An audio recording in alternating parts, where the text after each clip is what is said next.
Bien, buenos días. A ver, vamos a hablar de la Revolución Francesa, que es una cosa que se le ocurrió a José Ignacio, que es una cosa que le gusta mucho hablar de estas cosas. Normalmente tiene mejor criterio que yo para escoger los temas y siempre creo que me gustó el tema. No sé si saldrá bien la cosa, pero el tema me gustó. Estuve cavilando mucho sobre el tema. A ver, la Revolución Francesa es un tema muy mitificado. La mayoría no hay una interpretación así libertaria de la Revolución. Hay las interpretaciones clásicas que se llevan aquí, pues son las marxistas. Las de, por ejemplo, de Soubul o las de Lefebvre, que son las clásicas que se leen, pues lo plantean en términos de una lucha de clases, pues que es la burguesía emergente, etcétera, que derrota al antiguo régimen. Pues las interpretaciones liberales, sí, las de Furet, por ejemplo, en los años 60, o las de Coban. Pero no hay interpretaciones libertarias. A lo mejor hay alguna interpretación reaccionaria, que en todo caso las que más me gustan a mí, que son la de Pierre Gachot, por ejemplo, o la de Octave Aubry, ¿no? Que son se llaman así los de la Revolución Francesa. Y ahí, bueno, pues dan una visión, digamos, ya no tan. Pero digo que es una idea muy mitificada, en el sentido que siempre se nos pinta como la apoteosis de la luz, la apoteosis de la ilustración, la apoteosis del progreso, que por fin el género humano llega a sus más altas cumbres, gracias a Dios. Y vamos a estudiar un poco si fue así o no fue así. Yo creo, no le tengo mucho aprecio a la Revolución Francesa. Ya lo verán ahora. Podemos discutirlo, pero siempre se nos pinta como una bendición, que gracias a eso acabamos rompiendo las cadenas de la esclavitud y somos libres. Primero, un poco de estasiología. La estasiología es la disciplina que estudia tanto los partidos políticos como las revoluciones. Es una rama de la ciencia política. Y vemos que en la Revolución Francesa se cumplen muchos de los rasgos de lo que es una revolución en sentido puro. Cuando hablamos de estasiología, hablamos de todas las formas de tumultos y cambios de poder de forma más o menos violenta que pueden existir. Desde el tumulto, típico la jacquerie, que es cuando las turbas toman un sitio. Eso no es una revolución, simplemente es un desorden, es una revuelta que normalmente se extingue rápidamente al carecer de organización y de querer cambiar el tema. Tenemos toda la teoría, por ejemplo, de los golpes de Estado o de los golpes palaciegos, de la guerra civil. Por ejemplo, Harry Eckstein tiene una teología, tiene un trabajo sobre la guerra civil, etc. Pero la revolución es algo distinto. La revolución es un cambio radical, no solo en el poder político, sino en la forma económica, en la forma de la estructura de propiedad, incluso en las costumbres del país. Todas las revueltas, golpes de Estado, así simplemente es un cambio en el poder. Incluso muchas guerras civiles simplemente son luchas entre facciones, entre bandos, guerras así en América Latina, entre liberales, colorados, o lo que había en otros países de América Latina. Muchas luchas pues son luchas entre bandos, facciones de poder, pero no alteran radicalmente, no pretenden alterar radicalmente la forma de vida del país. Las revoluciones son cambios radicales. Y básicamente es el modelo jacobino-ruso. Son las dos revoluciones puras que existen en la historia. Los teóricos de la revolución, por ejemplo, estoy pensando en Ted Gurr, por el porqué de las rebeliones, o por ejemplo los trabajos, claro, de Calvert, los trabajos clásicos de Cranach Brinton, los trabajos de Gordon Tullock, su libro sobre los golpes de Estado, por ejemplo. A Basar le gustaría si al señor Vargas y a Martín Kraus, porque hacen muchos juegos, con N jugadores y con muchas matrices de pagos. Entonces explica las revoluciones así con muchos juegos y cosas así de estas. Pero los teóricos de las revoluciones más o menos sintetizan. Estoy pensando también, por ejemplo, Chalmers Johnson, su ensayo sobre las revoluciones. Hay muchos, es un tema muy interesante, es toda una rama de la ciencia política y de las más interesantes, porque explica el misterio del poder, porque unas personas se levantan y toman el poder y porque son obedecidas después, etc. Es una cosa muy interesante. Explica los rasgos que se dan en la Revolución Francesa, que se dan muchos otros. Por ejemplo, Telgur lo habla en términos de privación relativa, que las revoluciones se darían en etapas de crecimiento sostenido económico que de repente llevan un pequeño corte o llevan algún tipo de fracción. Entonces, las expectativas de las personas se ven frustradas y no se dan en situaciones de pobreza o de miseria. Los países míseros, los países pobres no se rebelan, están preocupados en buscar comida. Normalmente tiene que tener cierto nivel de renta, cierto nivel de crecimiento económico para poder hacer una revolución. Los países, repito, los países miserables o que no tienen comida o que están muy pobres, están postrados, no se levantan. Si no habría muchas revoluciones en el Sahel africano, y no son los sitios. Normalmente son los sitios que estás creciendo, de repente das una generación entera, como pasó en España, más o menos. Estabas creciendo, había unas expectativas crecientes, de repente a millones de jóvenes, los frustras de repente. y tiene que esperar 8 o 10 años a esto. Entonces, es el momento propicio, sería un momento propicio para la revolución. Entonces, hay una deprivación relativa. Hay también una inconsistencia de estatus. Normalmente hay clases nuevas que van apareciendo y se ven obstaculizadas por clases políticas viejas que están ocupando el sitio. Por ejemplo, la aristocracia del antiguo régimen frente a la burguesía, que estaba ascendiente y que se veía frenada por ese tipo de cosas. Entonces ahí se genera lo que diría Pareto, por ejemplo, una circulación de las élites. Hay un cambio más o menos violento de la élite. Sobre todo hay también una inteligencia frustrada. Es decir, hay un conjunto de intelectuales ambiciosos, frustrados, en el sentido de que no ocupan puestos en los puestos que entienden que merecen en el Estado, no ocupan los puestos que creen que merecen en la academia, entonces están frustrados y agitan a la sociedad contra el viejo régimen. Y además a esto se le suma una clase política inepta. Tiene que haber una clase política pues estancada, la clase política gobernante estancada, como la aristocracia del antiguo régimen, etcétera, o la aristocracia zarista, que está... Si ven, por ejemplo, la Revolución Rusa, ven que no solo es que los soviets hicieron cosas, es que la clase política era sumamente incompetente. Salió ahora una historia de la Revolución Rusa, muy buena, no me acuerdo del autor, pero explica allí todos los gobernantes, todos uno tras otro, a cada cual más borrico, cada cual más inepto. Y claro, y los soviets no es que fueran buenos, los otros eran muy malos también. Entonces, y si se suman esas cosas, da una revolución. Esa es la idea. Entonces, la Revolución Francesa cumple estos principios todos, los cumple los 4. Entonces, es el momento, la Revolución Francesa será un momento de crecimiento económico, con una crisis, un ciclo, de esto es así, inducido por la deuda pública francesa para apoyar la guerra americana, entre otras cosas, y se da un parón. Entonces se dan las circunstancias del caldo de cultivo que dicen los teóricos que es necesario para aplicar una revolución. Y sigue la dinámica que casi siguen todas las revoluciones. De hecho, es muy paralela a la Revolución Rusa, porque vemos más o menos lo mismo. Primero hay una revuelta y se expulsa a los contrarrevolucionarios. En un caso, por ejemplo, se expulsa a los emigrados, a los nobles y a los defensores del antiguo régimen. En el caso ruso se expulsa a los zaristas, se expulsan a los terratenientes. Y quedan los revolucionarios. Una vez que quedan los revolucionarios, dentro de ellos ya se dividen girondinos y jacobinos. Girondinos y jacobinos son ambos revolucionarios y son mucho más parecidos de lo que parecen. Entonces, girondinos y jacobinos se van instalando poco a poco en el poder y empiezan sus luchas. Lo mismo pasó en la Unión Soviética, en la antigua Rusia. Primero toman el poder y pelean mencheviques contra bolcheviques. Ambos eran revolucionarios y ambos en sus programas son casi indistinguibles. Pero una vez que llegan al poder, el más duro, la facción minoritaria, porque en ambos casos son minoritarios, tanto los bolcheviques como los jacobinos son minoritarios, pero son más hábiles, están mejor organizados y expulsan a la otra facción revolucionaria y los purgan. Y después se purgan entre ellos, exactamente igual en los dos casos. Robespierre primero se apoyan a la derecha, en la derecha del Partido Revolucionario Jacobino, porque después la pelea ya es dentro del Partido Jacobino. Robespierre se apoya en la derecha, que es Danton, para acabar con la izquierda revolucionaria jacobina, que eran los hebertistas, y Jacques Roux y todos estos, la izquierda ya que querían cambios sociales, quería llegar al comunismo. Primero se apoya en la derecha, para acabar con la izquierda, guillotina a los hebertistas, y una vez que guillotina a los hebertistas, se revuelve contra la derecha y le corta la cabeza a Danton. Todo esto apoyado con todo esto en cuestión de semanas, porque la velocidad es de vértigo, van cambiando. De hecho, dentro de la Revolución Francesa hay varias revoluciones, no hay una sola. Y corresponde a los historiadores determinar esto. Y las etapas, las discusiones que hay sobre ellas, etc.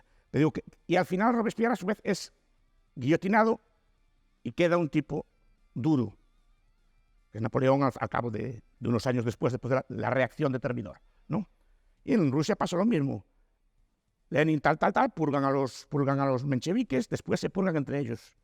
Stalin se apoya en la derecha, en Bukharin, para liquidar a la izquierda, que es Trotsky y Preobrazhensky. Una vez liquidados, liquida Bukharin y se pone él. Es casi el mismo fenómeno. Y acaban también con un tipo duro gobernando. O sea, no es exactamente igual, las condiciones no son las mismas, obviamente son revoluciones de otro tipo, pero la mecánica es casi siempre la misma. La revolución siempre devora a sus hijos, y es así. Y al final queda un oportunista que liquida a los revolucionarios originales, porque los revolucionarios originales fueron casi todos guillotinados. ¿Cuál es el legado de la Revolución Francesa? Que es lo que quería yo hablarles aquí. No quiero hablar de historia, ya, yo no soy historiador. Me gusta la política, estudio la historia política, no estudio los hechos históricos, porque sé que estos temas hay muchas discusiones sobre los bandos que había, etc. O sea, no quiero entrar en esos temas ni en esas discusiones, pero sí que me interesaría que este tipo de conferencias interesaran a los historiadores que pueda haber por ahí para que estudien estos temas, y otros temas desde un punto de vista distinto. Te repito, la mayor parte de las interpretaciones que tenemos históricas se corresponden a uno de estos modelos y no se dan visiones alternativas a este modelo. El legado de la Revolución Francesa es largo y potente. Hay un libro del autor Erich Hobsbawm, se llama Los ecos de la Marsellesa, que nos habla de las consecuencias a largo plazo que tuvo la Revolución Francesa.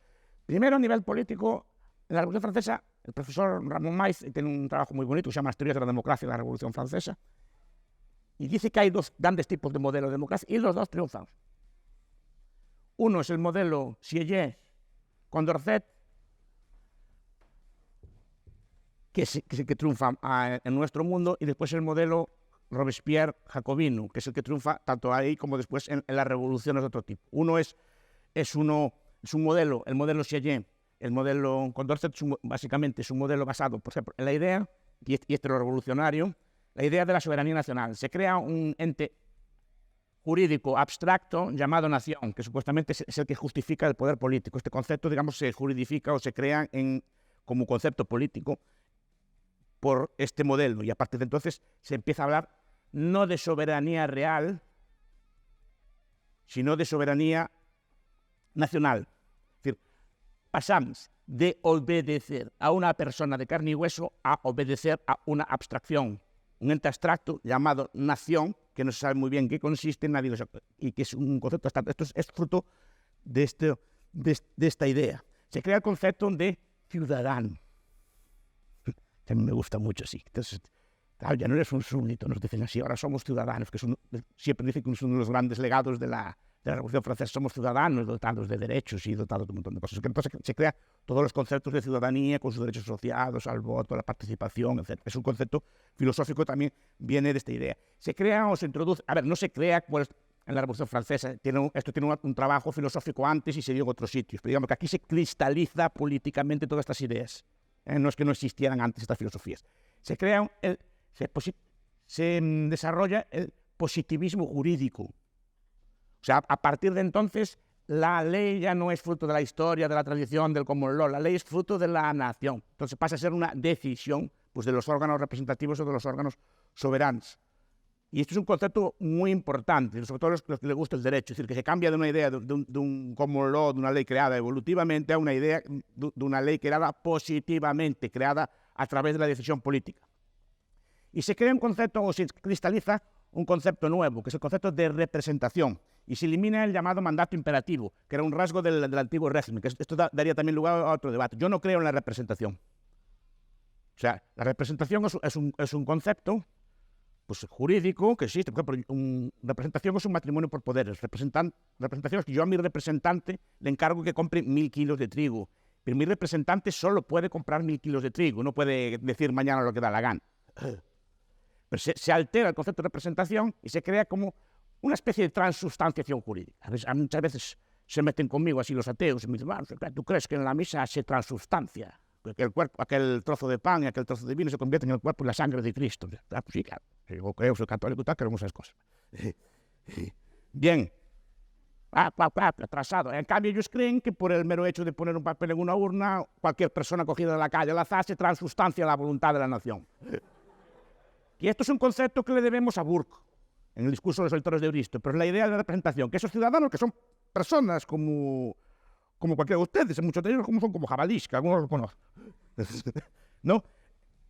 O sea, tú ves a ese señor que lo conoces de toda la vida, lo ves ahora, es la voz de la nación. ¿Cómo que la voz de la nación? Es el mismo que eras antes, no te transustancia está en nada, pero esta ficción apareció y se acabó con ella el mandato imperativo que era el antiguo régimen.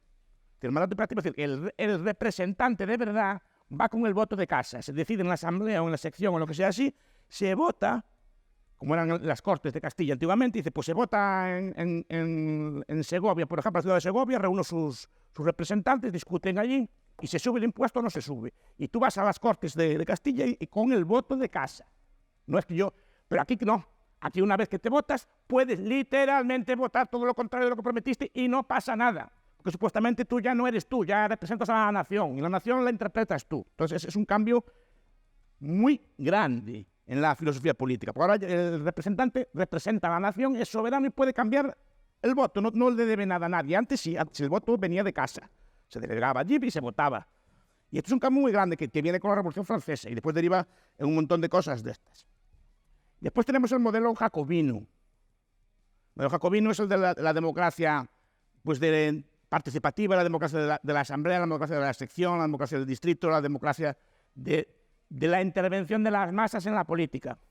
De hecho, si ven la historia de la Revolución Francesa, ven que las masas, articuladas básicamente por agitadores jacobinos, entraban en la convención como le daba la gana, intervenía, cambiaba el voto, presionaba a los diputados, hacía todo tipo de cosas, como en las Cortes de Cádiz, por cierto, que también se hicieron así, con presión de la masa, agitando, y cuando hablaban los conservadores no los dejaban hablar, etc.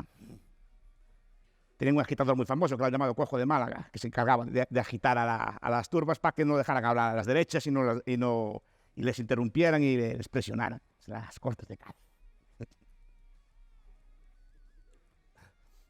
Bien, es un modelo basado en un ciudadano virtuoso, etc. Pero estos dos modelos, uno de democracia así representativa, que sé que triunfó en nuestro entorno y triunfó muchísimo, y el otro es el modelo de democracia participativa, no, de masas, de la idea de que el pueblo real, y es la idea jacobina, no, hay una vanguardia de los anculots. Hay una vanguardia del pueblo, y esa vanguardia del pueblo la representan esas personas, y esas personas son las que representan realmente al pueblo y tienen derecho a intervenir. Lo vemos incluso en fenómenos populistas actuales, o en fenómenos políticos actuales, que se da ese fenómeno. Una vanguardia dice que ellos representan a los desheredados, a los parias, y tienen derecho a participar, incluso a interrumpir parlamentos, lo que sea. Esto es una cosa que viene de la democracia jacobina. ¿Qué más consecuencias? Pero filosóficamente vemos que derivamos buena parte de nuestras instituciones de modelos, derivados en este caso del modelo Chénier, perfeccionado, etcétera, pero la idea esa de la nación, la representación y tal, es lo que nos queda y lo que impregna buena parte del pensamiento político. Esto deriva de la Revolución Francesa. ¿Por qué critico también la Revolución Francesa? ¿Qué consecuencia tuvo? Una, la abolición del feudalismo. Antes el profesor Calzada nos hablaba de la noche de San Bartolomé. Hay una fecha para mí fatídica, que es el 4 de agosto de 1789. No el día de la toma de la Bastilla, que también, como todo, fue una toma así bastante salvaje. Pero como era todo pero el 4 de agosto de 1789, si no recuerda mal mi memoria, fue la llamada Noche de San Bartolomé de los derechos feudales. Es la noche en que se decretan abolidos todos los derechos, todos los principios feudales, todos los principios jurídicos del feudalismo en Francia. Y se acaba con los principios de la Edad Media. Fue Camille Desmoulins el que... Y a partir de ahí se crea todo, una propaganda y una contrapropaganda contra la Edad Media. Y se deslegitima por completo todas las instituciones medievales. Porque esa noche hubo una especie de debate y allí se sacaron todos los tópicos contra la Edad Media que después se transmitieron a través de la historia. Por ejemplo, hay un profesor francés que se llama Jacques Gers, tiene un libro que se llama La invención de la Edad Media, explica cómo los revolucionarios franceses y sus amiguitos, sus antepasados, los ilustrados, porque la Revolución Francesa deriva de las ideas de la Ilustración. El libro de Daniel Mornet, Los orígenes intelectuales de la Revolución Francesa, lo demuestra muy bien, que todo Rousseau, sobre todo Rousseau, pero todos los ilustrados, todos son los padres intelectuales de esto. Y odiaban todos la Edad Media. Bien porque dominaban ella la Iglesia, bien porque era una forma política que a ellos no les gustaba, supuestamente no estaba dominada por la razón, y la atacan. Entonces crean una especie de leyenda negra de la Edad Media. Yo creo que si hay un colectivo al que le hacen menos caso que a nosotros, es a los medievalistas. Mira que nosotros estamos cansados de decir, mira que el salario mínimo genera paro, todo ese tipo de cosas, y nos siguen sin hacernos caso toda la vida. Pues el medievalista yo creo que es peor, porque todos los días está escuchando torturas medievales, Inquisición medieval, todo este tipo de cosas, cuando no era medieval ninguna de esas cosas. La Edad Media tiene una fama, una leyenda negra terrible, y mira que está explicado, y mira que se sabe, y mira que se explica, y todo el mundo aquello medieval era una cosa llena de mazmorras, y es como esas películas de mazmorras y dragones, y no cosas así por el estilo. No, todo horrible, pero no es así. ¿Qué pasa? ¿Qué pasa? Porque la Edad Media, a los reyes no les gusta la Edad Media, la prestación de servicios públicos era casi toda ella privada. Y Jacques Herz, por ejemplo, nos cuenta, vamos a ver, sí, que había que pagar un puente, había que pagar un peaje por la carretera, había una serie de cosas. Además, el propietario del puente de la carretera vigilaba su carretera para que tuviera muchos clientes. Claro que había que pagar con horror. Entonces el rey nacionalizó las carreteras y a partir de entonces pasó a cobrar un tributo plano por las carreteras. Y lo que hace Jacques Herz es contar cuánto pagaba la gente antes y cuánto pagaba después. Con el tributo plano. Pagaba bastante más con el tributo del rey que cuando eran privadas. Pero nos dijo, ¡ay, qué horror! Entonces, y así un montón de cosas. La Inquisición y tal. La Inquisición básicamente es un invento del Renacimiento. No es un invento de la Edad Media.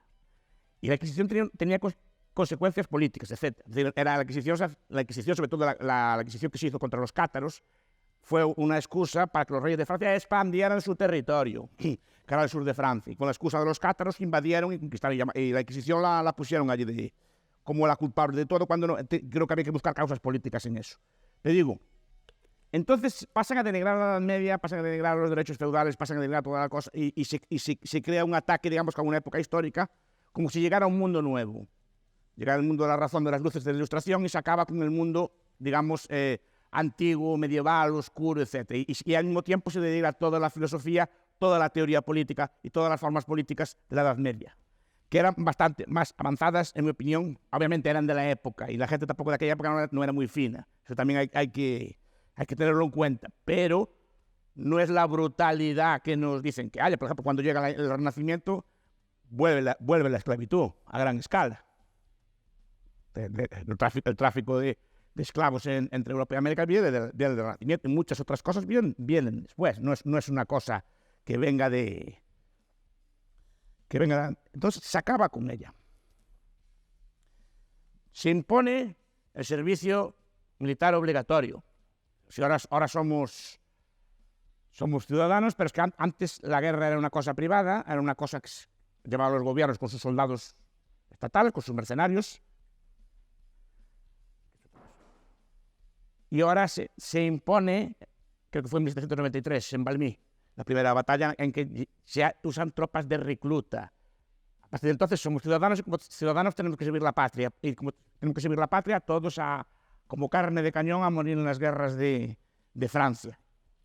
Hay un libro muy bonito al respecto, que es el de Nickerson, de Armed Horde, la Horda Armada, explicando cómo se crea el ejército militar de masas y cómo obviamente las tropas son usadas como carne de cañón por los generales de Napoleón y por los generales de la República. Es decir, de repente, supuestamente somos más libres, pero de repente ya tenemos que prestar un servicio militar, ya tenemos que prestar una serie de deberes forzosos en nombre de la nación, que ahora somos todos. Económicamente, el legado de la Revolución Francesa es discutible. Antes el profesor Calzada hablaba de Say. Say fue un protagonista de la Revolución Francesa. Hay un libro muy bonito, aquí creo que no es muy conocido, que es el de Enrique Ballestero, Los orígenes de la economía liberal, que está en Alianza Editorial, que es la vida y el pensamiento de Say. Y entonces Say influyó mucho. Y de hecho la Revolución Francesa tiene una etapa bastante liberal, pero después tiene otra etapa que no es tan liberal, que es la etapa en la que el gobierno republicano, crea los famosos asignados y crea unas inflaciones de caballo, con sus correspondientes subidas de precio y con su correcto decreto de máximos, imitando todas las leyes históricas, controlando los precios y, por supuesto, desabasteciendo las ciudades. Llegó a haber hambre física y llegó a haber, como se dio después en la Revolución Rusa, partidas de urbanitas a saquear los campos para requisar la comida que supuestamente los campesinos acaparaban, haciendo así, abusando de tal. Entonces se estableció todo un sistema de control de precios con penas de muerte y ejecución, guillotinaron a un panadero, guillotinaron cosas así para escarmentar a los demás. Bueno, lo estamos viendo sin guillotinamientos en Venezuela, lo estamos viendo un montón de sitios, siempre se repite el mismo esquema y no aprende. Bueno, aprenden o no lo quieren aprender. Pero se crean inflaciones, se crean controles de precios y se crea una economía fuertemente intervenida. Y esto le va a gustar a José Ignacio, pero fue, que yo recuerdo, la primera vez que las turbas o que las masas hacen revueltas a favor del libre mercado. Hubo revueltas de turbas pidiendo la abolición del decreto de máximo, pidiendo a volver a ver la libertad de comercio, porque las ciudades estaban desabastecidas. No sé qué pasó, que alguien lo dio a entender, pero hubo en vez de pedir más intervención, pidieron menos. Es curioso, pues es raro ver a una turba, una masa pidiendo libre mercado. Pues en ese caso se dio. En ese caso se dio. Se destruyeron las libertades locales. Es el proceso de construcción del Estado moderno. Se acaba con los parlamentos, con los viejos parlamentos del antiguo régimen. En el sentido de que el país se centraliza, se divide en departamentos hechos a propósito para dividir los antiguos reinos. Los departamentos y los reinos antiguos no coinciden. Se trata de crear un Estado nuevo, todo geométrico. La Revolución Francesa es muy geométrica, le gusta mucho inventar cosas geométricas. Si fijan, los departamentos tienen formas geométricas, los estados normalmente tienen formas raras. Pues ellos querían todo cuadrado y todo más o menos de la misma población. Homogeneizaron la ropa, por ejemplo. Los caballeros a día de hoy solo pueden vestir 3 colores cuando llevan trajes, que son gris, negro o azul marino, en todas sus variantes, por culpa de la Revolución Francesa, que obligó a las personas a vestir igual. Quisieron cambiar el calendario y lo cambiaron. Todo decimal, con semanas de 10 días, con meses de 30 días. Todo era cuadrado y homogéneo. Inventaron el metro, el kilo y el litro. ¡Qué horror! ¿Para qué lo hicieron? Por amor a la racionalidad, para cobrar impuestos, así es más fácil. Es más fácil por un motivo, porque antes cada pueblo, cada ciudad, tenía su forma de medir. En Galicia vamos a acordar al señor Dono de cuando se medían ferrados.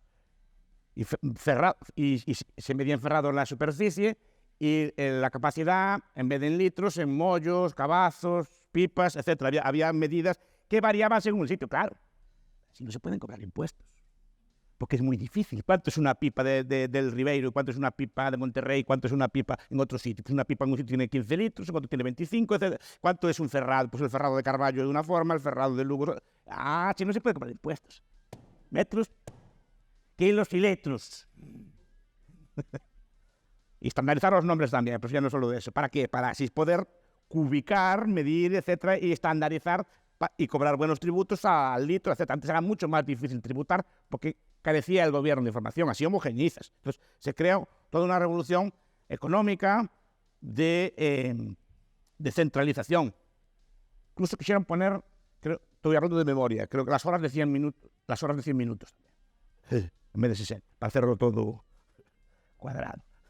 No, todo estaban todo el día así. En Estrasburgo mandaron tirar la torre porque era más alta que las demás, etcétera. Querían todo homogéneo. La idea del jacobinismo era una idea de igualdad, básicamente, de que todos fueran más o menos iguales. Entonces tenemos ahí un legado económico que al principio fue liberal, en efecto, que quitó las leyes de gremio, fue el famoso decreto de Le Chapelier, y hizo una serie de reformas liberales que fueron en su momento. Después derivó poco a poco hacia el intervencionismo y al final llegó incluso a haber movimientos izquierdistas de tipo socialista.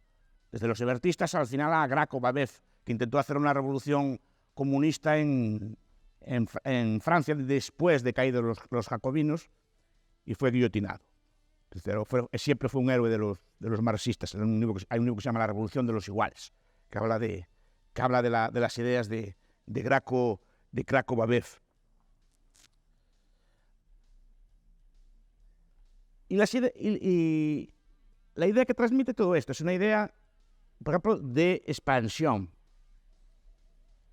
En Francia, los girondinos, ahí no son para los jacobinos, los girondinos al principio son enormemente expansionistas, quieren expandir la idea de libertad y quieren expandirla a todo el mundo. Entonces generan revoluciones por toda Europa, creo que las primeras fueron en los Países Bajos, fue en Ginebra, también una revolución de este estilo, y después invaden el resto de países de Europa con Napoleón supuestamente para traer las luces y para traer la verdadera libertad a los países. Entonces se crean movimientos también de este estilo, de afrancesados en todas partes, los afrancesados españoles, por ejemplo.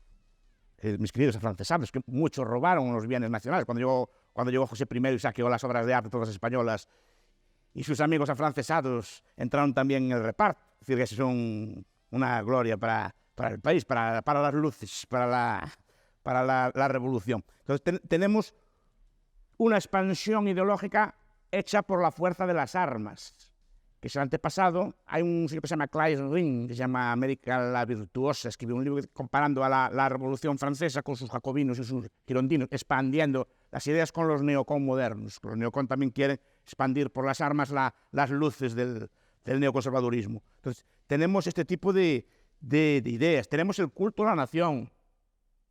Todo esto es un invento. Por ejemplo, la idea de crear himnos, de crear banderas y rendirles cultos. Y esto lo montaba el pintor David. David, que debía ser un genio como pintor, también montaba escenografías y montó un culto a la razón en la Catedral de Notre Dame y gustaban muchos símbolos. Plantaban árboles de la libertad y hacían todo tipo de culto a la religión cívica. Sustituyeron a la Iglesia, que fue una de las principales damnificadas de la Revolución, por supuesto, obviamente. A la Iglesia le quitaron las tierras, los gobiernos las cogieron y después las repartieron entre sus amiguitos. Y crearon unos asignados basándose en eso. Y excluyeron a la Iglesia de la educación. La educación ya no es de la Iglesia, ahora es de las luces, ahora es del Estado. Ahora es el Estado quien tiene el monopolio de la educación y cambian los contenidos de los grupos de texto, etc. Entonces, es otro cambio más también en la Revolución Francesa. La educación pública moderna, aunque no tiene su origen en la Revolución Francesa como tal, sino años después, con Jules Ferry, tiene la idea de que debe ser expulsada de la educación. Entonces se le quitan las tierras, se le quita la educación y al mismo tiempo se elimina un contrapoder. Se crea un culto a la nación. Entonces vemos la nación, como digo siempre, tiene culto de latría. Si uno de ustedes entró en una misa alguna vez, ven que hay varios tipos de culto, de dulía, de superdulía y de latría. Es decir, que hay un culto a los santos, a la Virgen María y a Dios. Entonces, si se fijan, cuando pues el cura levanta el cáliz, hay que ponerse de rodillas, hay que hacer una serie de gestos. Se llama culto de latría. Hay que prestar una serie de ritos. Fíjense en el culto que se le presta a la nación. Está copiado de la Revolución. Pues cuando suena un himno así, hay que ponerse de pie, poner la mano en el corazón. Son gestos de acatamiento. Son gestos lo mismo que se hacen en una misa, se hacen con un himno, o se hacen con una bandera, o se hacen con otro tipo de cosas. Es un culto, y ese es un culto inventado por la Revolución Francesa de forma deliberada, porque hay que crear, digamos, una especie de religión cívica. Hay que sustituir la vieja religión tradicional por una religión nueva en la que el objeto de culto sea la nación o sus símbolos expresados a través del Estado. Y sobre todo, también en la Revolución Francesa vemos las ideas de contrarrevolución. Creo que la primera contrarrevolución moderna también se da en la Revolución Francesa. Fue la rebelión de la Vendée.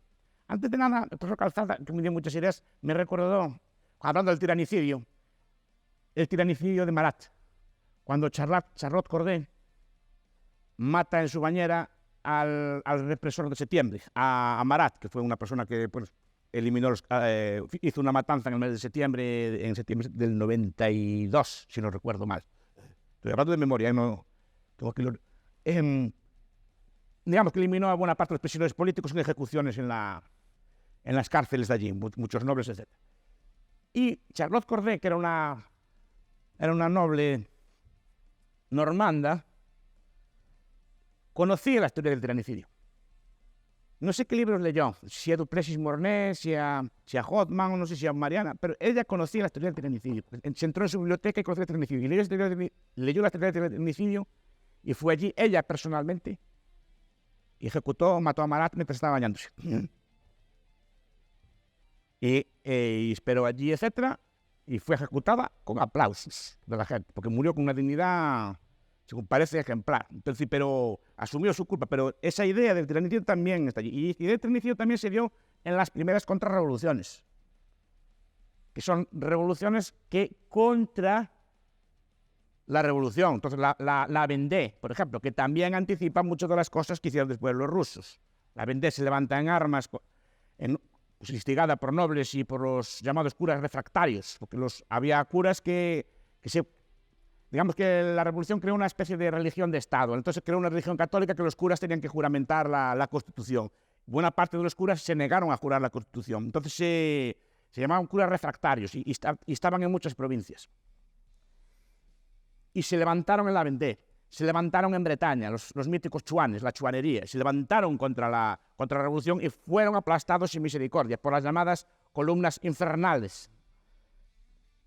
Y ensayaron métodos de ejecución que después hicieron la Revolución Rusa, como los de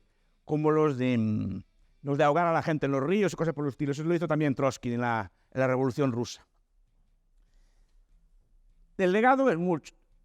No todo fue malo, repito, el legado económico fue de inflación, de control de precios, de desastre, etc.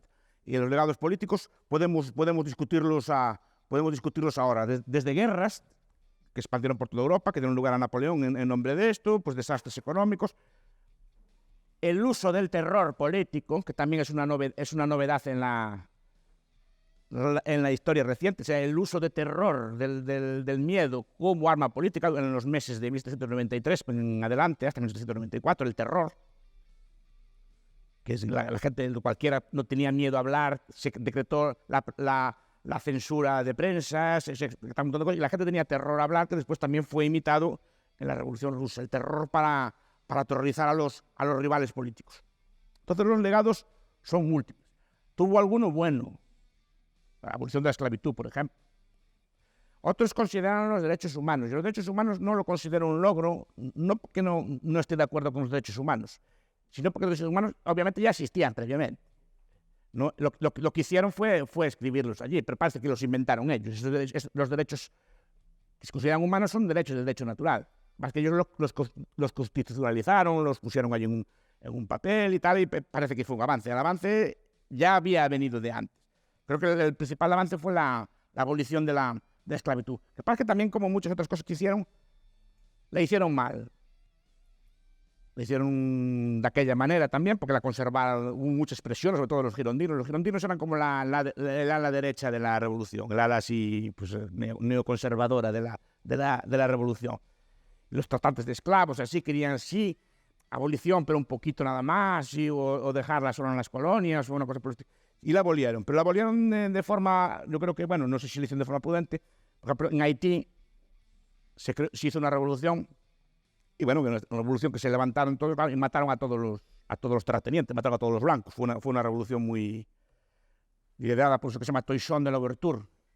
Pero claro, destruyó al país por completo. Fue lo que hablamos otras veces de un aristocidio. Y no quiere decir que los esclavos tuvieran razón, pero digo que fue mal hecha, se creó de forma muy violenta y desestructuró mucho los países. Hay un libro muy bonito que se llama Los Jacobinos Negros, de Cyril Lionel James, que es muy ilustrativo de cómo era el conflicto en aquella época. Digo, el legado llega hasta hoy. El legado es extraordinariamente influyente. Muchas de las categorías políticas que usamos desde hablar de derecha a izquierda vienen de la Revolución Francesa. Repito, se ven en el vestimenta, se ven en lenguaje incluso, porque el lenguaje de los jacobinos es un lenguaje absolutamente igualitario, el tuteo, este tipo de cosas, eliminar los tratamientos de respeto, vienen en buena medida también de ese tipo de revoluciones.